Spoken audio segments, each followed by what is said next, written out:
okulina n'omugagga atagaba waakiri olina n'omuti oguvaako empumbu wonna wosizira okuba ate ng'owuliriza tuli ku mukulu gwe bayita Dr. Jose Chameleon embeera nga wesobodde okuba ate ng'etambula olunaku lwajjo waliwo eddoboozi era sobodde okuba ate nga lyatambudde voice note nange ne ŋŋamba kansobole okuba ate nga njijja mbabuulire olowooza mbeera ki eri ewa munywanyi waffe Dr. Jose Chameleon eddoboozi lyabadde bwe riti nga liva mu Amerika. Nze tataba sikyasobola kubeera naye Jose n'abakyuka n'abeera pasita byawedde ekitiibwa muwa nti taata w'abaana bange naye Jose takyasobola kubeera bba wange oba nga tukyuke sikyasobola kubeera mukazi wa Jose.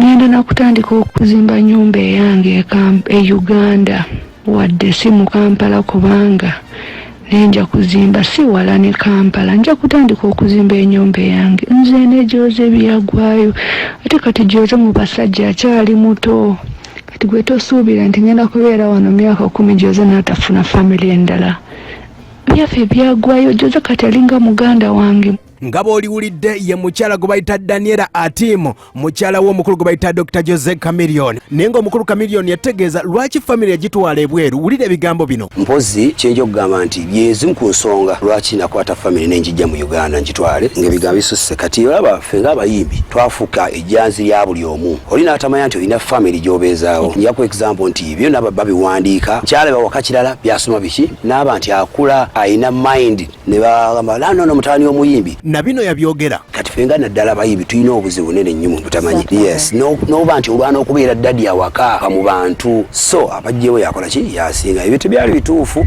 era ababiwandiikako oluvannyuma olwaleero bw'otunula bambi abantu buli katonda gwaddeko obusobozi atwala abaana kola nsonga nti education system yano egenda efa abaana babakeeza nnyo ku makya kera ku ssaawa 12 bugenda ku ssomero ne butuuka ku ssomero ssaawa 2 ne butandikirawo okusoma ne buyita mu jjaamu ssaawa 11 katuuka ewaka kabongo tate kalina na budde bulya mmere n'enkya ne kaddamu kati mwana kibalobera okuyiga nga bwe balikoze eki balisobodde ate n'ekirala mpozi amasomero gano tegateeka nnyo emphasis ku talent nabatwala basome. Omukono Dr. Jose Chameleon yazaalibwa nga 3 April 1979 wetogera akadde kano Christmas yakalya zakawera 41 era omukulu ono akuba ekintu kye bayita Afrobeat ne reggae. Musajja w'amaanyi nnyo y'omu ku basobola okuba tebakyusa music wa Uganda wano mu kintu ky'omuziki. Nkutegeeza yasinga music omuzito mu Uganda East Africa yonna toleeta ba Diamond nga Chameleon waali gwe nkutegeezako budde bonna yategeezezza obwalodi meya bwaga nenge embeera wesobodde okuba atenga etambula agava mu nupu gagamba omukulu gwe bayita Latifu Sebagala ate bamuwadde kaadi ey'okubeera meya ne weebuuza Chameleon agenda kuddawa yava mu DP akadde kano tebannatulaga meya ni gwe bagala kuleeta mu mbeera eyo Chameleon wabazeeyo mu DP teweewuunya mu mbeera nga wesobodde okuba atenga etambula. Twawuliddeko nti Chameleon bamugambye agende Mityana North n'embeera yasobodde okuba atenga yagugubye n'agamba nti nze njagala bwa meya ekijja kijje kati mu mbeera nga wesobodde okuba atenga etambula embeera nga bwezeewo omukulu gwe bayita Dr. Jose Chameleon amaloboozi nga bwe gazze galaga nti omukyala gwe bayita Daniella Atim amulaze nti nze wuwo sikyafumba twasigala kuba omukyala wa Dr. Jose Chameleon yasobola okuba atenga amusitula n'amutwala mu Amerika mu katundu ke bayita Minnesota famire yonna gyeri akadde kano era bajjukira obulungi ennyo omwaka guno nga gutandika Chameleon yagamba nti neeyubudde mu mbeera eno okuba atenga yatulaga manager omupya gwe bayita Bijou Fortunate omukyala oyo yasobola okuba atenga azze okuba manager wa Chameleon omupya bangi ne bagamba nti oba Daniella bamugoba bayawukana dda mu mbeera ne boogera bingi nnyo ne boogera bingi nnyo ne bagamba nti Daniella ne Chameleon bayawukana mu mbeera eyo abajjukira obulungi mu 2008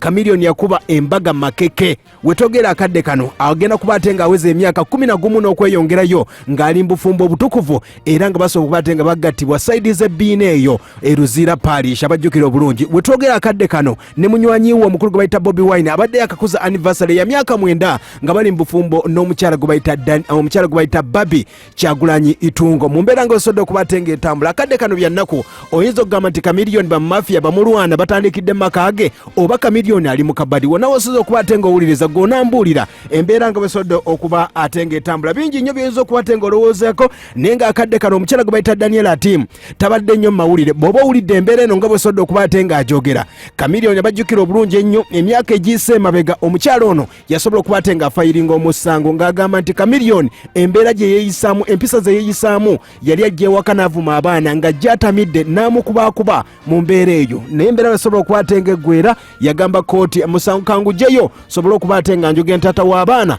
era basobola okuba ate nga batuula ne bakkaanya ensonga zonna. Akadde kano mwezi guno ogw'omunaana nga tugumaliriza omukyala aweereza ka voice note ng'alaga nti Chameleon yamutalaka. Chameleon ne bw'anaakyuka n'abeera pasita tayinza kuba ate ng'akyuka. Ategeeza nti Chameleon asigazizza obuto, akyali muto. Mu mbeera eno Chameleon gy'agiddemu, Chameleon abadde yakakyusa amannya ge n'ategeeza nti takyayitibwa Jose Chameleon, ng'akyusiza n'ategeeza amannya amatuufu ye Joseph Mayanja. Ne weebuuza ebbanga Chameleon lyakoledde erinnya Chameleon nga lizitowa. Bw'oba obuuziza wano mu Uganda abantu nga 445 abantu 300,000 bamanyi Chameleon. Joseph Mayanja bayinza okuba ate nga bamumanyi, oyinza okugamba gyazaalibwa yokka n'abamu ababuufuko abasobodde okuba ate nga batambuza ensonga. Mu mbeera eyo Chameleon okukyusa erinnya nze nakirabye ng'eyeerimba oba azanyira ku bannayuganda oba omukulona ali ku bubadi nga yagambye mukyala we tuzanyeyo akabadi kano kasobola okuba ate kaleeta attention ey'enjawulo naye nga ndowooza bino byappa mu mbeera nga wesobodde okuba ate ng'ejja. Chameleon wetwogerera ayagala kuba ate nga ayingira yafeesi ey'obwa meeya asobole okuba ate ng'atambuza ensonga zonna. Wonna wosezera okuba ate ng'owuliriza onaategeeza omukyalo ono Daniella kyasobodde okuba ate ng'ategeeza Chameleon okwawukana. Saagala weerabira omukulu gwe bayita Dr. Jose Chameleon yatandika n'omukyala gwe bayita Dorothy. Abajjukira omukyalo oyo yali mu Belgium, omukyalo oyo yamuzaamu n'omwana era awezezza emyaka giringa mu 18 omwana wa Chameleon. Era abajjukira obulungi ebyali e Kenya Dorothy yamukubira akayimba Dorothy abakojjukira obulungi ye mukyala wa Chameleon oyo yali Sugar Mami. Era abajjukira ebiseera ebyo olutalo olwaliwo Chameleon Bobby Wine Bebe Cool abakulu Bobby Wine yasobola okuba ate ng'akuba akayimba ke bayita Funtula nga balyoka kakubira omukulu gwe bayita Chameleon olw'embeera nti omukyala yali amuwasiza gwe bayita Sugar Mami oba gwe bayita omukyala oyo gwe bayita Dorothy era Belgium yasobola okuba ate bamukubira akayimba ke bayita Funtula. Bakajjukira obulungi bw'oba okawulidde genda okawulira ogambe bamugambye nti ennyumba gy'osulamu osulamu ya mukazi awo nno Chameleon naye n'agenda mu studio n'asobola okuba ate nga abakuba endongo n'etambula bw'etyo. Omukyala gwe nkutegeezaako Daniella Atim tabadde nnyo mu mawulire nga bw'ogamba nti Zuwena mukyala wa Bebe Cool ye abadde nnyo mu mawulire ng'ateekawo omubiri ateekawo mbiri mu mbeera eyo ne babbi amawulire asobodde okuba ate ng'agabeeramu naye ng'omukyala gwe bayita Daniella oyinza okugamba nti abadde wa nsonyi. Omukyala ono yasoma era abadde w'amaanyi nnyo mu mbeera gy'asobodde okuba ate ng'atambulizaamu. Ffe tubagaliza obufumbo obulungi Chameleon ng'agenda kuba ate ng'alayizibwa 2021 ku bwa Lord Mayor. Bw'embeera bw'enaaba etambudde nga bw'etambudde naye nga tusabe nnyo omukulu Chameleon bamuwe kkaadi ya Nuupu. Embeera bw'enaaba etambudde bw'etyo yezimu ku nsonga ne wetwogerera wetumaliddeko wiiki eno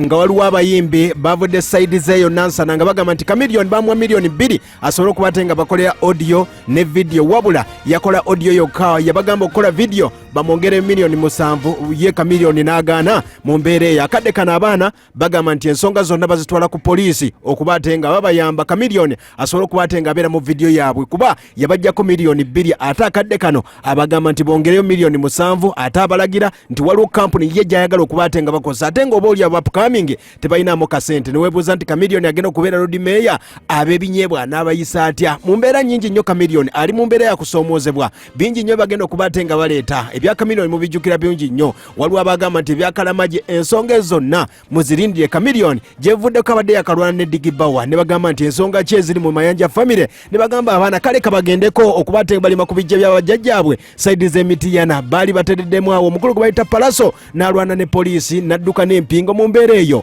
Wizomanizo n'alwana n'omukyala mu mbeera nga bwesobodde okuba ate ng'etambula. Family ya Dr. Jose Chameleon ne family ya Mayanja family yonna yeetaaga kusabira mu mbeera yonna ng'esobodde okuba ate ng'etambula. Ndowooza yeetaaga okuba ate nga bagireetako sayidi z'e Masaka ewafaaza Anobye asobole okuba ate ng'agitereeza kubanga akadde kano byonna bisobodde okuba ate nga biganye. Bagireete ewafaaza Anobye ye munywanyi waffe Dr. Jose Chameleon yembeera bwesobodde okuba ate ng'etambula. Ate akubuulira abadde beebuuza nti ebya Dorothy byakomawa. Sooka owulire Dorothy embeera yasobola kuba ate ng'etambula etya. Anyway kati makati awo nyini Dorothy afuna emikwano emibi. Bwafuna emikwano emibi tandika omugamba Dorothy oli wogologa naawe nze ngamba buusabuusa tawulira.